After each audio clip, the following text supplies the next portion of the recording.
Shri Sai Satcharita, the wonderful life and teachings of Shri Sai Baba. Chapter 39. Baba's knowledge of Sanskrit. His interpretation of a verse from Gita. Construction of the Samadhi Mandir. This chapter 39 deals with Baba's interpretation of a verse from the Bhagavad Gita. As some people believed that Baba had little knowledge of Sanskrit, but by the interpretation of Nana Sahib Chandorkar's query, Hemat Pant refuted that charge in chapter number 50. And as it deals with the same subject matter, it is incorporated in this chapter. Preliminary. Blessed is Shirdi and blessed is Dwarkamai, where Shri Sai lived and moved until he took Mahasamadhi. Blessed are the people of Shirdi, whom he obliged and for whom he lived there. Shirdi was a small village first, but it attained importance on account of his contact and became a tirtha, holy place of pilgrimage. Equally blessed are the women folk of Shirdi. Blessed is their whole and undivided faith in him. They sang the glories of Baba while bathing, grinding, pounding corn and doing other household work. Baba's interpretation. Nobody believed that Baba knew Sanskrit. One day, he surprised all by giving an interpretation of a verse from the Gita to Nana Sahib Chandorkar. A brief account about this matter was written by Mr. B.V. Dev, retired Mamlatdar, and published in Marathi in Shri Sai Leela magazine, volume 4, Sputa Vishaya, page 563. Short accounts of the same are also published in Sai Baba's Charters and Sayings, page 61, and in the Wondrous Saint Sai Baba, page 36, both by B.V. Narasimhaswamy. Mr. B.V. Dev has also given an English version of this in his statement dated 27/9/1936 and published on page 66 of Devotees' Experiences, part 3 by Narasimhaswamy. As Mr. Dev has got first-hand information about this subject from Nana Sahib himself, we give below his version. Nana Sahib Chandorkar was a good student of Vedanta. He had read Gita with commentaries. He fancied that Baba knew nothing of Sanskrit texts. So Baba one day pricked the bubble. These were the days before crowds flocked to Baba, when Baba had individual meetings at the mosque with such devotees. Nana was sitting near Baba and massaging his legs and muttering something under his breath.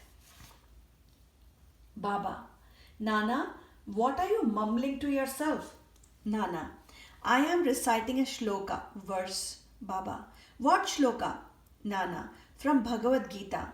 Baba: Say it loudly. Nana then recited BG 434, which as follows. Tat vidhi pranipatena pariprashnena sevaya upadhekshanti te jnanam jnana ashta tattvadarshinaha. Baba: Nana, do you understand it? Nana: Yes. Baba: If you do, then tell me its meaning. Nana: It means this.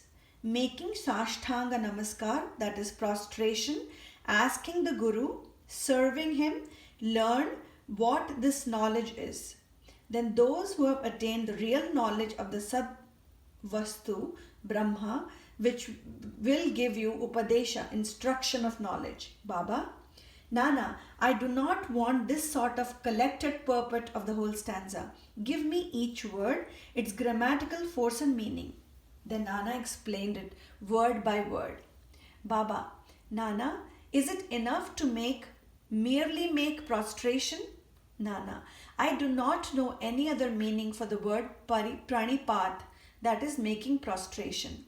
Baba: What is pariprashna? Nana: Asking question.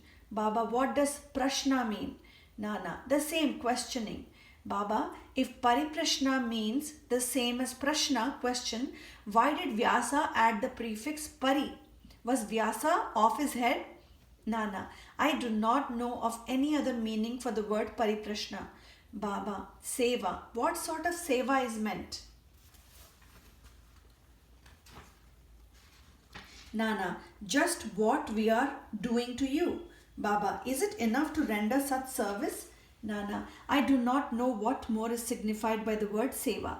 Baba, in the next line, Upadhyakshanti te jnanam, can you read any other word in lieu of jnanam? Nana, yes. Baba, what word? Nana, ajnanam. Baba, taking the word instead of jnana, is any meaning made out of the words? Nana, no. Shankara Bhyasa gives no such construction. Baba, never mind. If he does not, is there any objection to the using the word ajnana if it gives a better sense? Nana, I do not understand how to construe by placing ajnana in it. Baba, why does Krishna refer Arjuna to Tattvadarshis to do his prostration, interrogation and service? Was not Krishna a Tattvadarshi, in fact Jnana itself? Nana, yes, he was, but I do not make out why he referred Arjun to Jnanis. Baba, have you not understood this? Nana was humiliated. His pride was knocked down. Then Baba began to explain. It is not enough merely to prostrate before the Jnanis. We must make Sarvasa Sharanagati, complete surrender to the Sadguru. Mere questioning is not enough.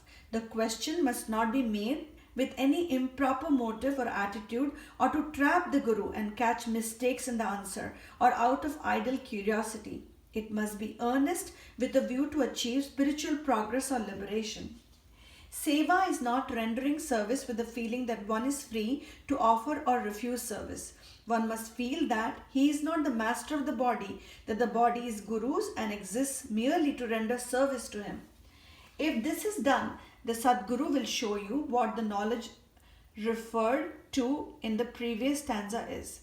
Nana did not understand what is meant by saying that a Guru teaches ajnana. Baba, how is jnana upadesh, that is imparting of realization, to be effected? Destroying ignorance is jnana. Dhyaneshwari, commenting on Gita 18 to 66, says, removal of ignorance is, O Arjun, if dream and sleep disappear, you are yourself. It is like that. Is there anything different or independent in jnana besides the destruction of ignorance? Expelling darkness means light. Destroying duality, dvaita, means non-duality, advaita. Whenever we speak of destroying dvaita, we speak of advaita. Whenever we talk of destroying darkness, we talk of light. If we have to realize the advaita state, the feeling of dvaita in ourselves has to be removed. That is the realization of the advaita state. Who can speak of advaita while remaining in dvaita state? Unless one gets into that state of non-duality, how can one know it and realize it? Again, the Sishya, disciple, like the Sadguru, is the embodiment of jnana. The difference between the two lies in the attitude, high realization of Sadguru and his marvelous superhuman sattva, beingness, and unrivaled capacity and Aishwarya Yoga, divine powers. The Sadguru is Nirgun, Satchit Anand. He has indeed taken human form to elevate mankind and raise the world. But his real Nirgun nature is not destroyed thereby, even a bit. His existence, divine power and wisdom remain undiminished. The disciple also is in fact of the same Sarupa, but it is overlaid by the effect of sanskars of innumerable births in the shape of ignorance, which veils his view that he is Shuddha Chaitanya. As stated therein, he gets the impressions, I am Jiva, a creature meek and poor. The Guru has to root out these offshoots of ignorance and has to give upadesh or instruction. To the disciple, held spellbound for endless generations by the ideas of his being a Jiva, the Guru imparts the teaching. You are God, you are mighty and opulent.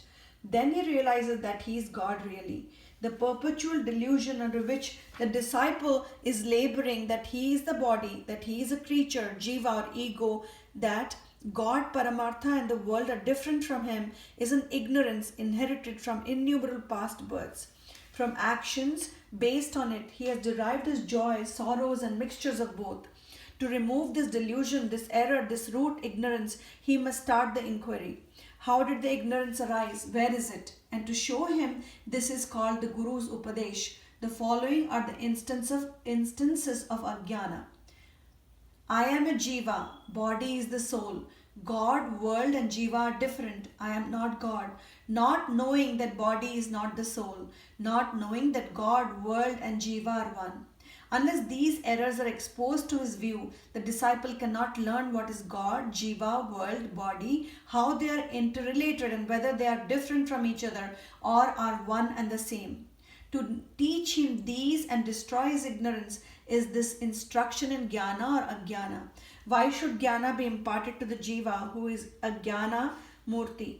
Upadesh is merely to show him his error and destroy his ignorance. Construction of the Samadhi Mandir. Baba never made any fuss about things which he wanted to accomplish, but he so skillfully arranged the circumstances that the people were surprised at the slow but sure results attained. The construction of the Samadhi Mandir is an instance. Shriman Bapu Sahib Bhuti, the famous multimillionaire of Nagpur, lived in Shirdi with his family. Once an idea arose in his mind that he should have a building of his own there. Sometime after this, while he was sleeping in Dikshit Vada, he got a vision. Baba appeared in his dream and ordered him to build a Vada with a temple. Shama, who was sleeping there, also got a similar vision. When Bapu Sahib woke up, he saw Shama crying and asked the latter as to why he was in tears. Shama replied that in his vision, Baba came to him and ordered distinctly, "Build the Vada with the temple. I shall fulfill the desires of all." On hearing the sweet and loving words of Baba, I was overpowered with emotion. My throat was choked, my eyes were overflowing with tears, and I began to cry. Bapu Sahib was surprised to see that both their visions tallied. Being a rich and capable man, he decided to build a Vada there and drew up a plan with Shama Madhav Rao. Kaka Sahib Dikshit was also approved of it. And then when it was placed before Baba, he also sanctioned it immediately. Then the construction work was duly started, and under the supervision of Shama, the ground floor, the cellar and the well were completed. Baba, on his way to and from Lendi, also suggested some improvements. Further work was entrusted to Bapu Sahib Jog, and when it was going on, an idea struck Bapu Sahib Bhuti's mind that there should be an open space or platform, and in the center the image of Muralidhar, Lord Krishna, with the flute be installed. He asked Shama to refer this matter to Baba and get his consent. The latter asked Baba about this when he was just passing by the Vada. On hearing Shama, Baba gave his consent, saying, "After the temple is complete, I will come there to stay." And staring at the Vada, he added, "After the Vada is complete, we shall use it ourselves. We shall live, move and play there, embrace each other and be happy." Then Shama asked Baba whether this was the auspicious time to begin the foundation work of the central room of the shrine. Baba answered in the affirmative. Then Shama got a coconut broken there and started the work. In due time, the work was completed and an order was also placed for making a good image of Muralidhar. But before it was ready, a new situation turned up. Baba became seriously ill. Bapu Sahib became very sad and dejected, thinking that if Baba passed away, his Vada would not be consecrated by the holy touch of Baba's feet, and all his money, about ₹1,00,000, would be wasted away. But the words, "Keep me in the Vada," which came out of Baba's mouth just before his passing away, consoled not only Bapu Sahib but one and all. In due time, Baba's holy body was placed and preserved in the central shrine meant for Muralidhar, and Baba himself became Muralidhar, and the Vada thus became the Samadhi Mandir of Sai Baba. His wonderful Leela is unfathomable.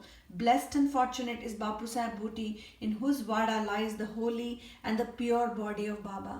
Bow to Shri Sai, peace be to all.